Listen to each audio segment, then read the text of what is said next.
Whatto folks, Thomas Benjamin Wild Esquire here again with the second of my Behind the Songs videos. On this episode I'm going to be talking about my stay-at-home anthem, Pants Drunk. So if you haven't done so already, grab yourself a drink, strip down to something comfortable and enjoy.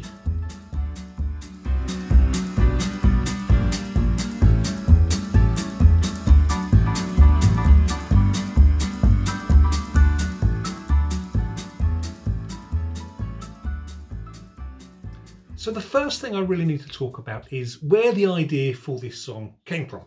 Now I was perusing through the internet, as one does, one Friday evening alone at home, and I came across this wonderful Finnish word, which I'm going to mispronounce horribly now, kalsarikane, I think is how you pronounce it, which basically means staying at home in your underwear, drinking in your underwear with no intention of going out, which was pretty much what I was doing at that particular point.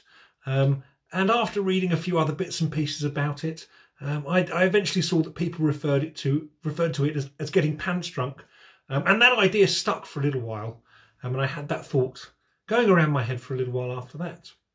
And then walking down the street one day, walking to work, a little tune popped into my head, with the words pants drunk included in it, which sounded something like this.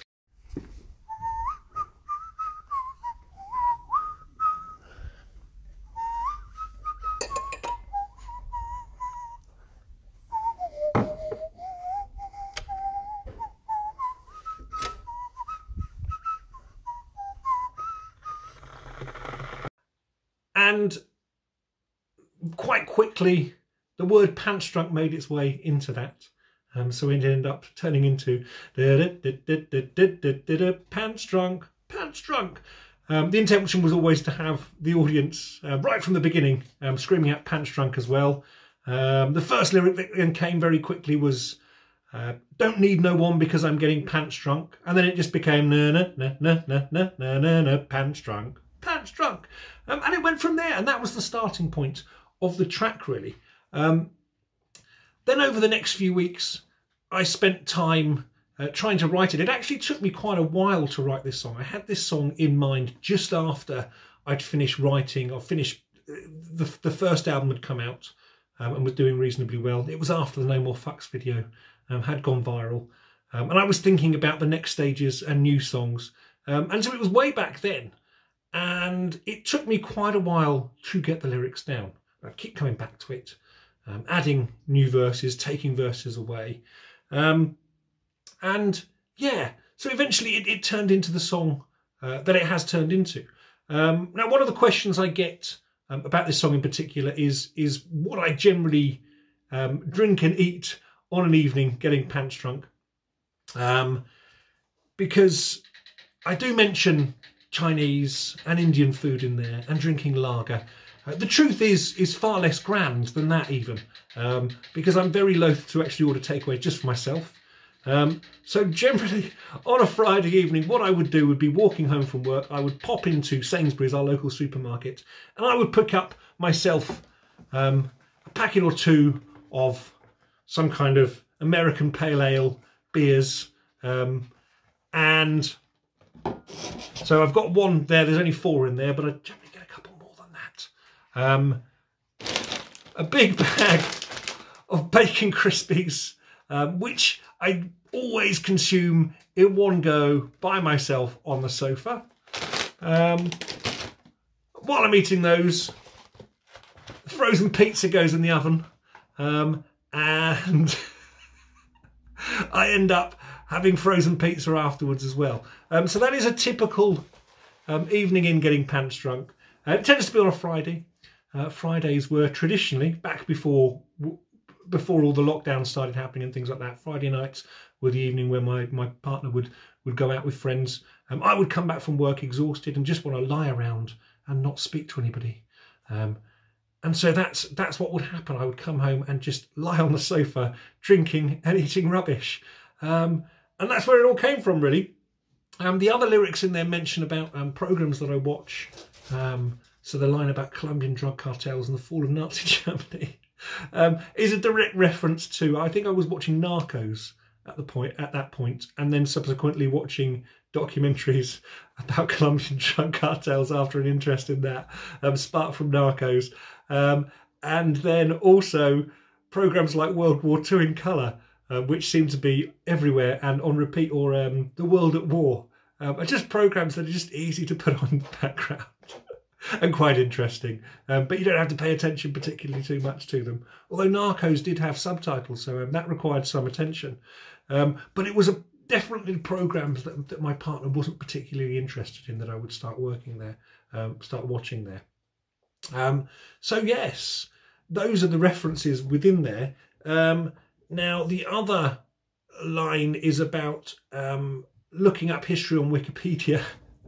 Yes, I quite often do that. If I'm watching a TV show and it has real life characters in there, I will do Google searches on them and look up them on Wikipedia, particularly for something like Vikings, looking into the real characters in that show. And yes, so looking up history on Wikipedia.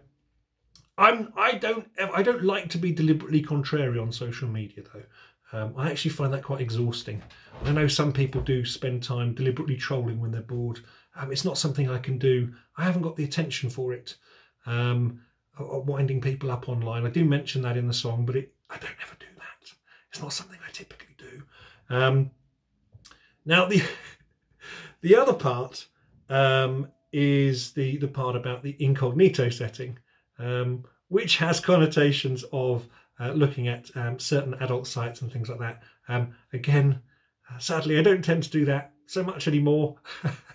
The reason I put on incognito these days is because I often type stupid questions into Google, and I don't want Google to remember, and I don't want to see people to see the evidence of that. I have this paranoia that people will somehow be looking through my Google search history and be very confused about the kind of searches that I was doing. Questions that I should know the answer to, how to actually say something properly, or looking up song lyrics that I've never known before. Those are the kind of things that I tend to set my incognito setting for, because I don't want to then have a constant stream of adverts aimed at people who are into that kind of thing. So that's what I tend to use incognito. Then there was the sing-along bit, which I'd always intended for that to be in the song.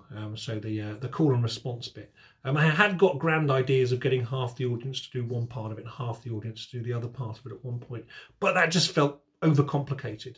So when we recorded it, it just became quite a simple call and response that we did there.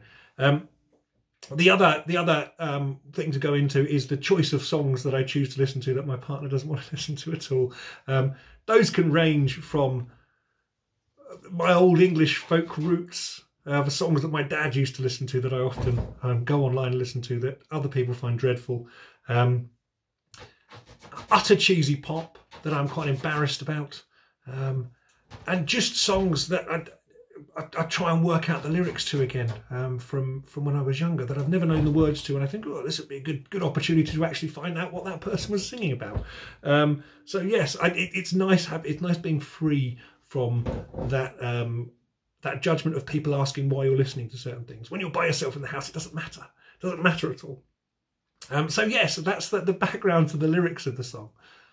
So next up, I need to talk about the recording of Pants Drunk. As I say, it was one of the first songs I'd actually written for A Quiet Night In. And originally, I was intending on calling A Quiet Night In Pants Drunk as an album.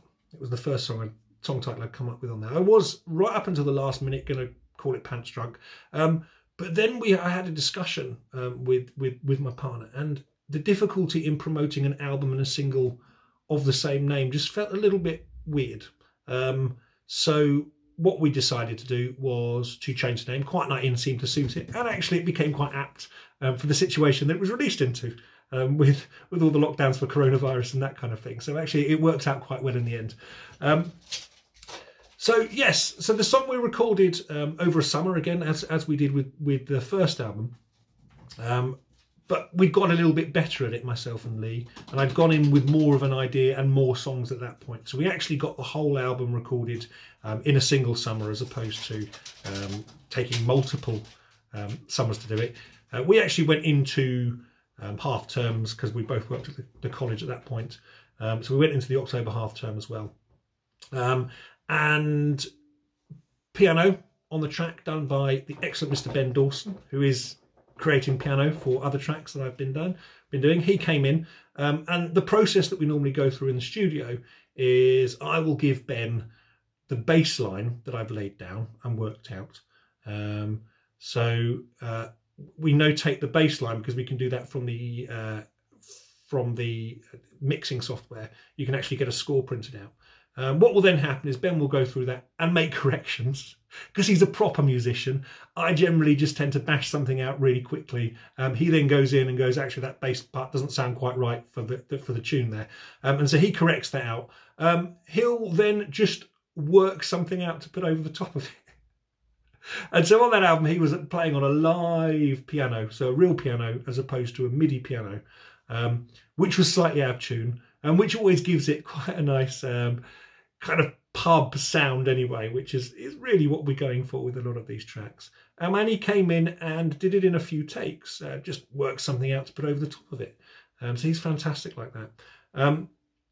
So then obviously I've got the banjolele and my vocal on it, which I provided all of the parts for. So I recorded each part of those harmonies on there at the beginning. Initially, I hadn't intended for them to work in that kind of way. I was intending the harmonies to be for the entirety of it, as opposed to the call and repeat thing that happened. But it sounded so much better. And so at the last minute, we changed that. And I recorded all those parts. I basically had to work them out on the spot. So I worked out the harmonies while we were recording it, which was interesting. And then on the call and repeat in the chorus parts, where I get the audience joining in, is actually my voice, but I've changed my voice for each vocal track. So I recorded multiple takes of me saying "pants drunk" in different voices. So I'd said in my normal voice, and then I could go "pants drunk" or "pants drunk" to make it sound a little bit different. So saying it different tones and different levels. What I also did was when the London Bells came in to record their part for the Christmas single "Smile and Nod," I asked them to add their voices into the pants drunk bit as well, and just to pretend that they were drunken women on a Friday night out on Bedford High Street, which they did with great skill, and so you can hear their voices shouting "pants drunk" there as well, as drunkenly as they could possibly muster without actually being drunk. And so yeah, so that's the song, that's the recording it at the college studios, like the rest of the album was. And it came together quite nicely. It came together quite easily. It did sound how I imagined it to do. Some of the other songs took quite a big change that we were recording for that particular album. But Pants Drunk, it always ended up sounding how I would imagine it would sound, which was lovely. Which means that the sound of something in my head isn't completely unreachable and ridiculous. So next up is talking about the video for Pants Drunk. We actually I shot a proper video for it. No More Fucks to Give was just a crappy video set up in a corner that just happened to capture the essence of it and really worked. But for this one, I've got a background in video production. I wanted a proper video done, and I didn't want to have to manage it myself. So I got in contact with a chap called Chris McGee, who is the man behind Bopflix videos, who are the go-to people for people on the rock and roll, rockabilly circuit. Globally, really, he works all over the place. He's worked in the UK, in Spain, Las Vegas, all over the States. And it just so happened that we met each other in Bedford. He had moved to Bedford. This was a good few years before. And I'd become aware of him. He'd become aware of me because I was doing videography at that point. And just one day I was walking down my street and I bumped into him, and we'd not met each other before. And this must have been 2010, 11, something like that. We'd not met each other before. And we just introduced ourselves because we recognised each other. And it just so happened he was living just at the end of my road. So we got to know each other quite well. I got him a job working at the college for a little while as well, because he did video production, I did video production. And so we became quite good friends and got to know each other quite well. Then he moved away and I hadn't seen him for years, a number of years. We communicated with each other on social media because we operate in some of the same circles. So when I had a video that needed producing, he was the first person that came to mind. He was the obvious person to come to mind. And what was really nice, I was able to give him kind of some free rein on how he shot and edited it. Generally, he does a lot of performance-based videos. He has produced the more narrative and more kind of studio-based videos, but his bread and butter has always been these big performance videos. I'm going to put a link actually underneath here so you can have a look at some of the stuff that he produces, some fantastic, great stuff with some fantastic artists. So yes, I drafted him in to shoot me a video, and this was back in January 2020, just before it all went to shit. And I needed a place to film it, and so we were considering various different locations. But in the end, I got in contact with Nicole Klein, who is the person that did the photography for A Quiet Night in album, and did the photography for the Pants Drunk single and for the Smile and Nod single as well. And she has a studio over in Bletchley, which isn't too far away. And so she's got a small little studio, which was perfect for what we wanted to do.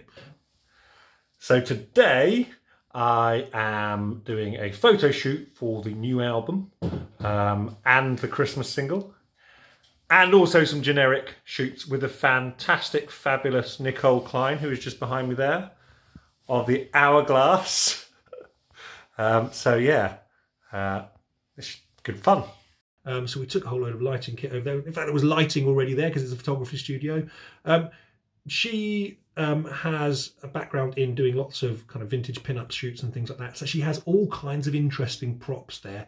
So the television, the radio, the stereo or kind of record player, chairs, tables, all of those kind of things were all there. She had those and I was just able to place those in place.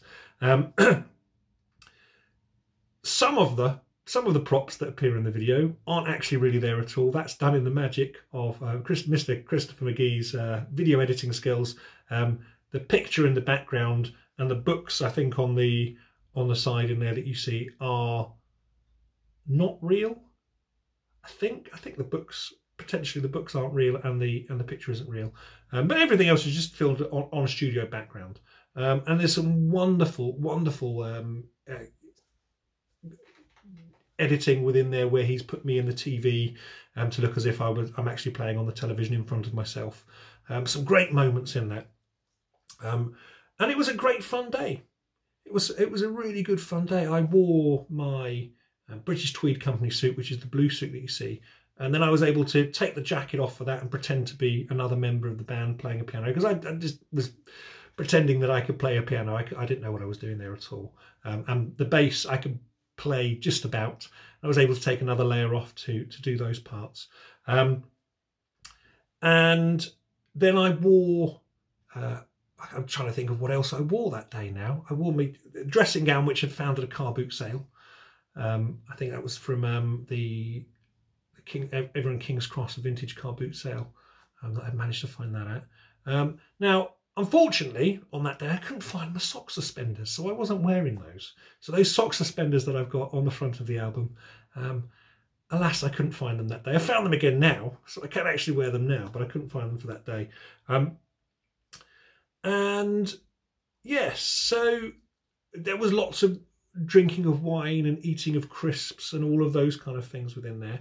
I'd come up with some basic premises to go along with each of the lyrics, so that those were illustrated to some extent. It felt right that they should be illustrated in there. But then for a lot of it, Chris was stood there giving me directions, shouting instructions of things for me to do. Dance around, spin around in a circle, scratch your ball, sniff your hand, all of those kind of things. He was kind of giving me instructions to do those things.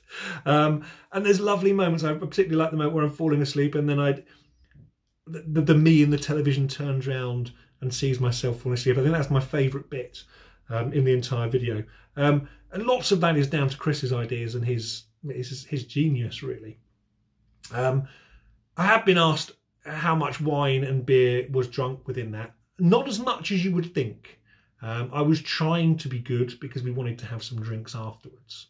And I didn't want to get pissed doing a video because it was hot under the lights. And you just end up knackered and wanting to fall asleep at that point.